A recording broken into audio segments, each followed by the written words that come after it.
Okay, Steno peeps, it's getting serious. We're going to do a really challenging dictation today. Chances are you're going to have to add some words to your dictionary because a lot of them I couldn't even pronounce without Googling it. So today we're going to be doing a travel dictation that is 5 minutes of someone explaining their itinerary to travel the world. So you're going to hear a lot of places and a lot of dates. So again, this is an advanced dictation. Enter at your own risk. Let's get started. Ready? Begin. Good morning, everyone. I'm excited to share with you my upcoming world travel itinerary, which I've been planning for months.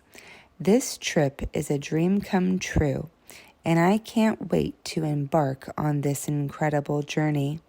Let's dive into the details. First, I'll be starting in Europe.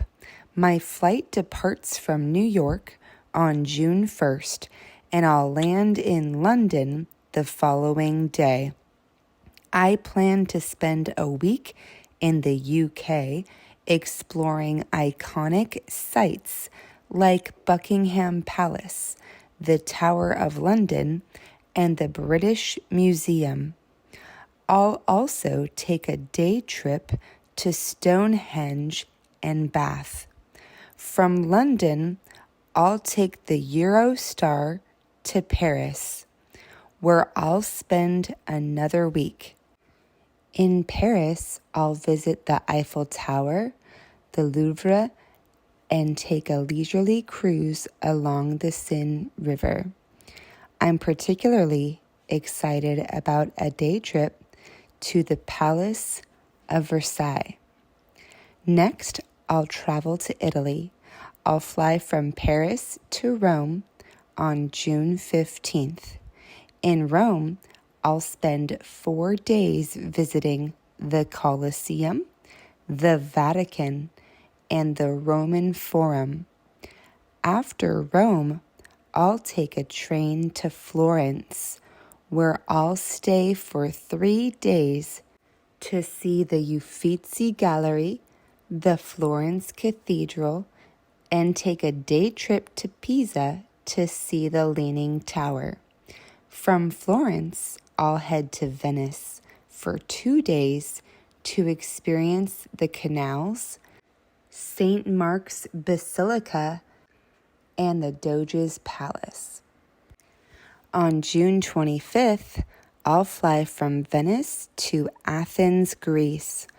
I'll spend 5 days in Greece, starting with 3 days in Athens, visiting the Acropolis, the Parthenon, and the National Archaeological Museum.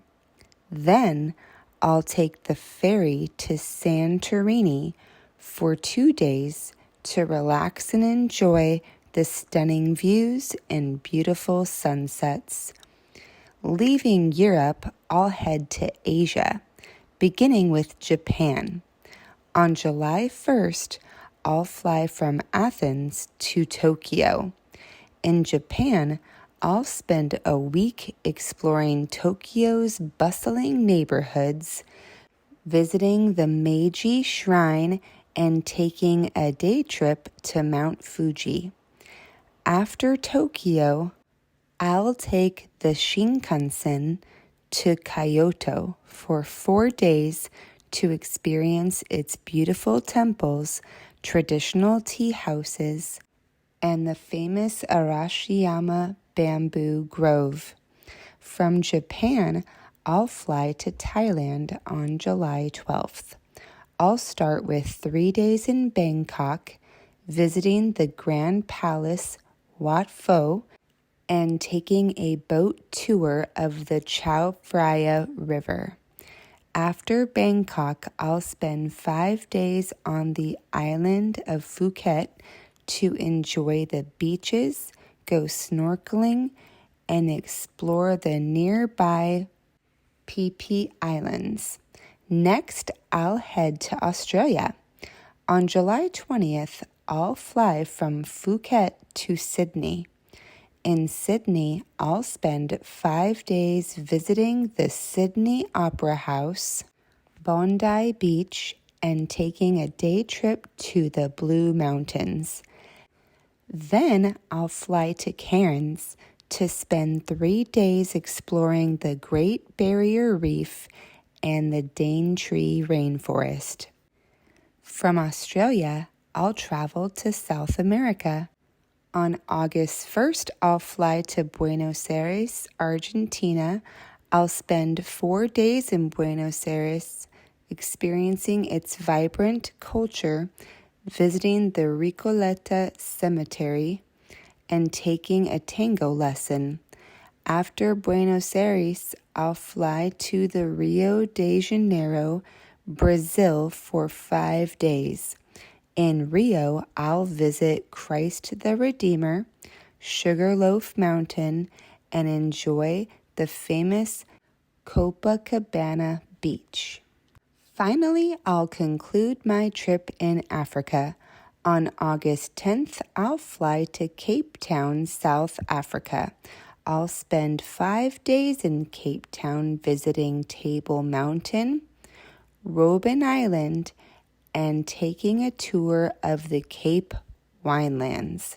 From Cape Town, I'll head to Kenya on August 16th for a week-long safari in the Masai Mara, where I'll get to see the incredible wildlife and the Great Migration.